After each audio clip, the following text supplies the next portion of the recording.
Hello, lovely people. I welcome you once again to Bright and Clara's channel. Thank you all for clicking. This is episode 115 on the Oyarifa's project. Alright.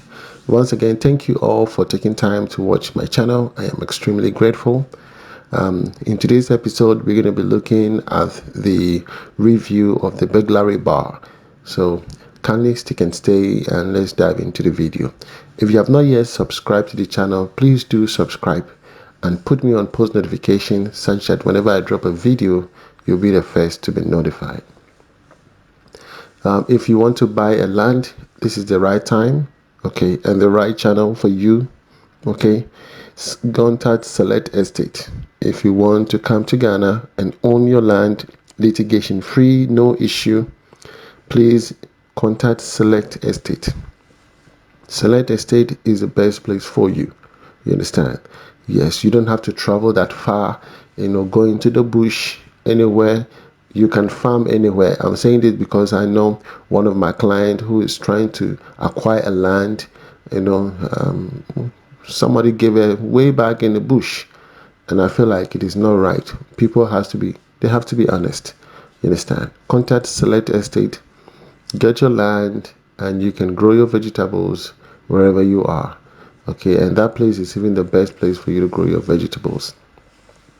All right. So here again, Mr. Mauli, who is my brother, the project coordinator, is giving us an update on the installation of the Burglary Bar. This particular one comes with a key. So the design in the middle there is like a key where you can open the Burglary Bar like a butterfly. You understand? So it gives you that option. So all the burglary bars are not just fixed burglary bar. No, some of them we created them in a way that you can open. With this particular one, I was not happy with the alignment. It was not aligned to where the arch is. Those were displaced. It was not symmetrical. So I asked them to remove it and redo it so that from the bottom to the top, it will line up. The metal in the middle will go all the way through. It looks like it is distorted and it doesn't give that aesthetically pleasing. I didn't like it. So I asked them to take that one off. Aside that, they had to chisel this pillar out, and then coming downstairs, everything looks awesome here. Okay, this one here looks beautiful. Yes, we didn't want the burglary bar to be so crowded and makes it difficult in case you want to even slide the glass. And besides, this was the client's own preference. He chose this. But it was not like we imposed it on him. The client said, hey, I want this design. We gave him different varieties, but then he chose this one. You understand? And then also we made sure that we didn't close the gap too tight, neither was it too wide, because when you make it too tight, you are going to harm yourself because you make it difficult to even slide the glass. And then if you open it too wide, you're giving chances for other people to be able to break in free. You understand? So you have to design in a way that it neither makes you feel uncomfortable and also makes the other person feel uncomfortable when you are trying to break in. And then we have to put in a bar, okay, a metal steel. Yes, this metal steel was placed in there also to give it another extra stamina. You understand? So that is it. So far so good. Everything looks awesome. Here is the laundry. Okay, this is the window for the laundry, and here this is the electrical room. Okay, this is the electrical room. So electrical room, we have one window here to give it a ventilation. Okay, and this is on the side. All right, this is on the side of the building. So surprisingly, the guys who did the plastering men are so amazing. So amazing. I keep applauding them because they've done a wonderful job.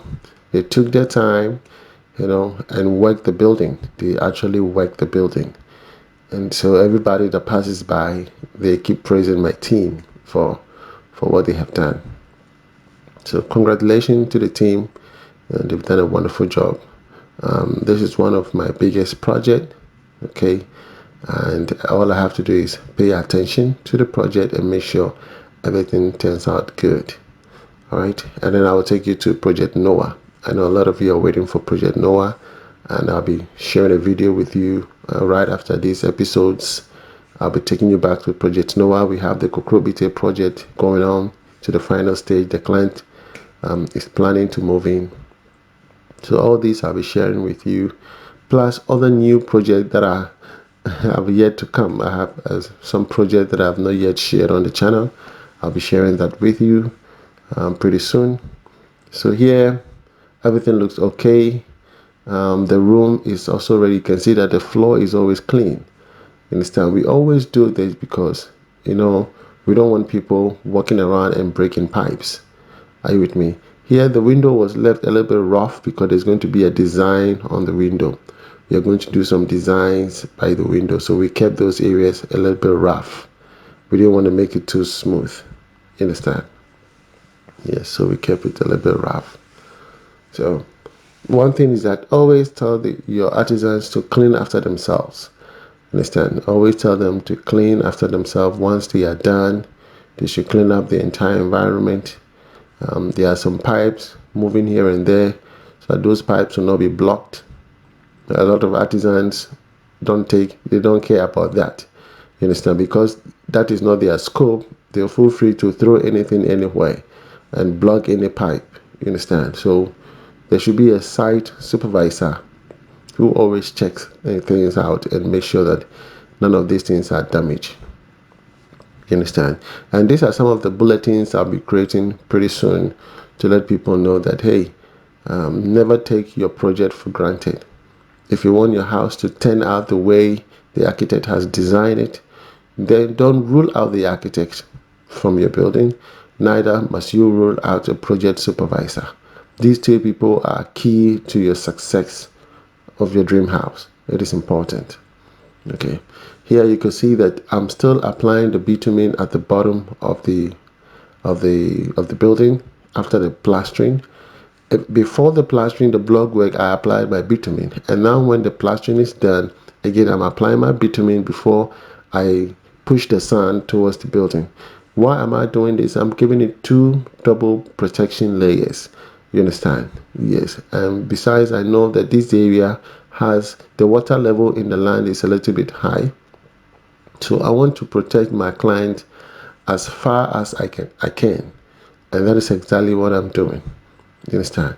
So all the base of the block where you can see after the plastering, we are still applying bitumen all around the building. It has to go to the bottom. It has to go to the bottom. It's going everywhere. You understand? It's going everywhere before the sand goes around it. So they have to dig the sand around the building and apply the bitumen waterproof coating everywhere. So all the windows, we've secured it with the burglary bar. You understand? We've secured all the windows with the burglary bar, and the only thing left to secure is the doors. You understand? We need to secure the doors, and at this time you need to know what type of door that you want to provide, whether you want to go for the China doors, the Turkish doors, or any type of door that, or whichever country you buy it from, or the locally made doors. You understand? And we want to make sure that we go with locally made doors, which are of high quality, premium, good locking system. You understand? Those are the areas that I am going through because I want to encourage our own products. The more we buy, the more they keep improving. You understand? They will have money to be able to buy machines to be able to give us a furnished work. And so I've always advocated for locally made doors. I'm not a fan of imported doors. That doesn't mean that if it's a good one, you shouldn't buy.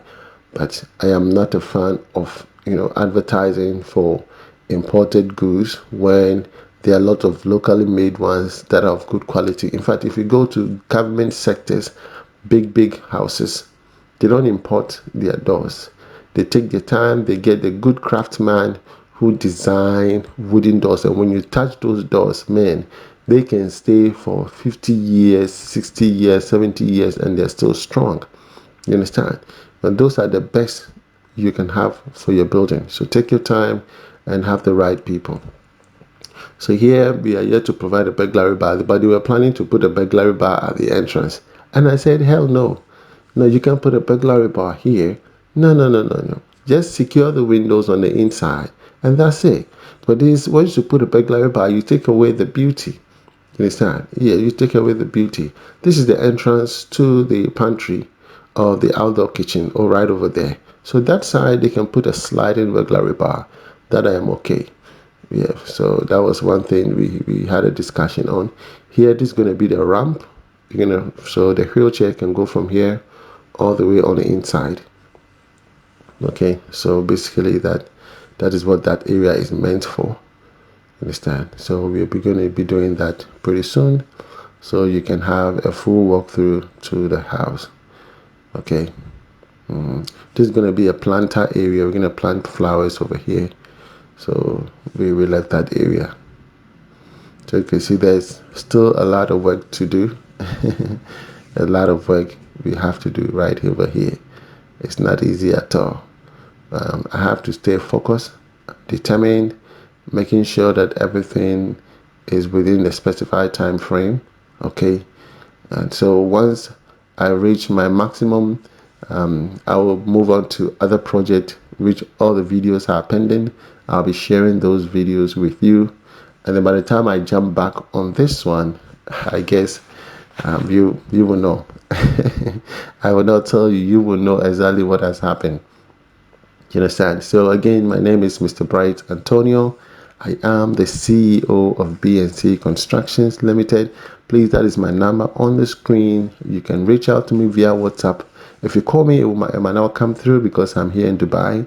So just give me a WhatsApp. We can do a video call, and then we can get to know each other. Okay? So write to me if you want an estimate, and I will charge you for that, and we'll go ahead and build your house. From me to you, shalom. God bless you. Bye-bye.